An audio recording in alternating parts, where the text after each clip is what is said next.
Alors, c'est le moment de parler du montage des pages du livre textile que nous avons précédemment évoqué dans la vidéo de la semaine dernière. Alors, comme je vous l'ai mentionné, il existe deux façons de faire.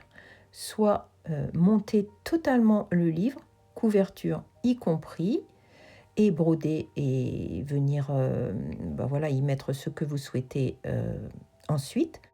Soit faire les pages à part et venir ensuite assembler en toute fin l'ensemble du livre, couverture y compris. Alors, j'ai acheté ce livre, au demeurant très intéressant, je l'aime beaucoup, en espérant apprendre d'autres façons de procéder pour le montage. Alors, l'auteur monte complètement son livre avant de faire quoi que ce soit dedans. Elle mentionne juste de faire attention à ne pas traverser les épaisseurs avec ses coutures. La technique de monter le livre en toute fin, elle dit que c'est possible, mais elle n'explique pas du tout comment le faire.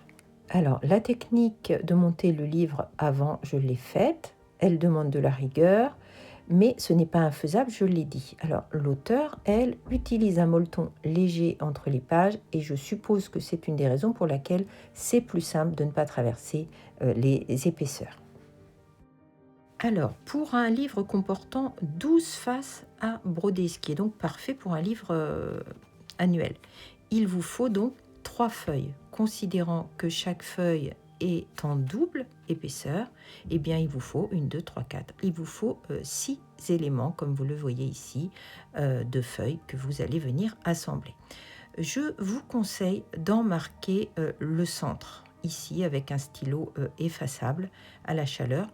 Pourquoi ? Parce que si vous faites vos feuilles avant d'assembler le livre, cela va vous éviter d'y positionner des éléments qui ensuite seront difficilement pliables au moment de l'assemblage. Voilà, n'hésitez pas donc à marquer le centre. Alors, si jamais vous choisissez de broder vos pages et de monter le livre ensuite, vous l'aurez compris, c'est possible. Toutefois, je vous conseille de positionner en amont votre livre comme s'il était cousu. Pourquoi ? Parce que si vous souhaitez travailler sur un thème mensuel ou saisonnier, c'est bien de visualiser avant vos sections et de voir où elles tomberont. Parce que ça serait dommage au montage de vous retrouver avec l'automne mélangé au printemps, ce genre de choses. Voilà. Donc, n'hésitez pas à le faire et à marquer sur vos pages, toujours avec un stylo effaçable, bien, les différentes sections de manière à vous éviter toute erreur. Là, par exemple, vous voyez que le mois d'avril se trouve ici. Donc le mois de mai ne peut pas être à côté de la même feuille, il se trouve sur une autre feuille. Voilà. Alors moi je n'ai pas l'esprit logique, mais je pense que même quand on l'a, ça peut facilement être source d'erreur. Voilà, donc je vous donne ce petit conseil.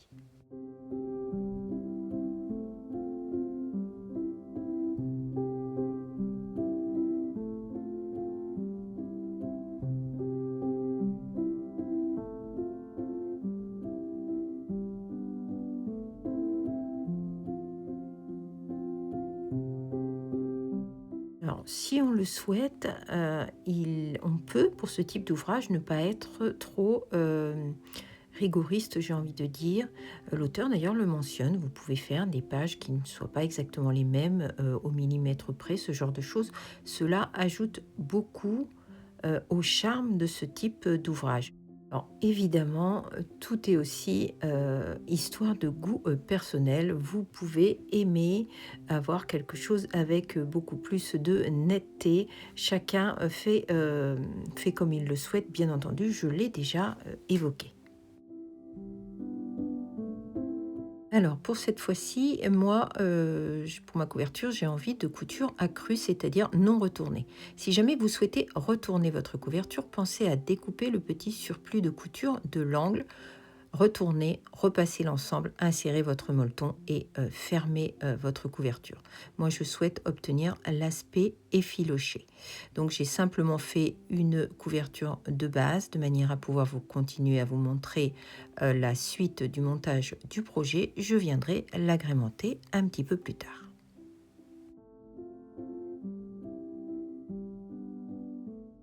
Alors, c'est le moment où je vous montre comment moi, après y avoir beaucoup réfléchi, je vais monter ce livre sans coudre les pages entre elles, de manière à ne pas avoir de soucis de couture qui traversent les épaisseurs. Alors, je vais déjà positionner mes pages sur ma couverture de manière à pouvoir vous montrer. Alors, j'ai projet pour ma part de venir fixer par le milieu, bien sûr, mes pages, mais en ne les assemblant pas entre elles.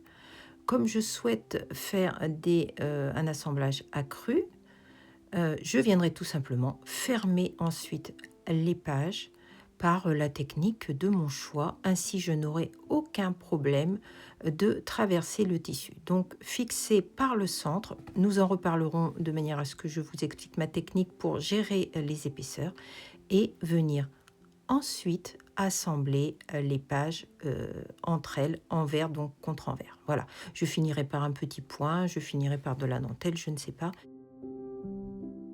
Si jamais vous souhaitez ne pas avoir de couture accrue, c'est-à-dire des pages nettes, venez assembler par le centre, mais en ayant réalisé votre marge de couture retournée, votre ourlet, on va dire retourné, pardon.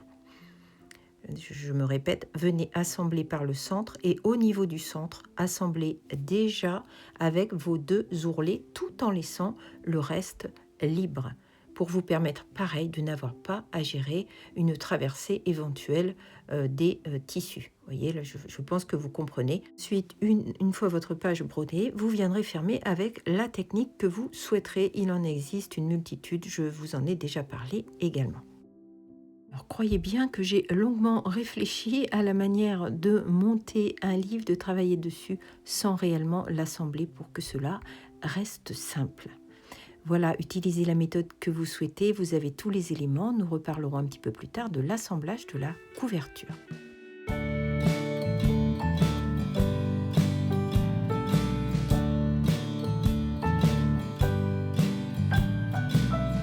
I'm a man or am I a mouse?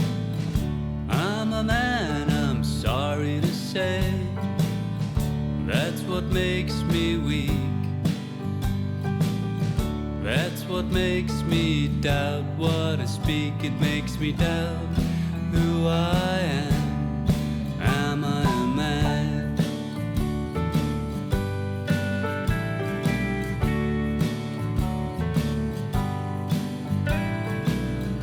The mouse, he beats me with ease at being just what he is.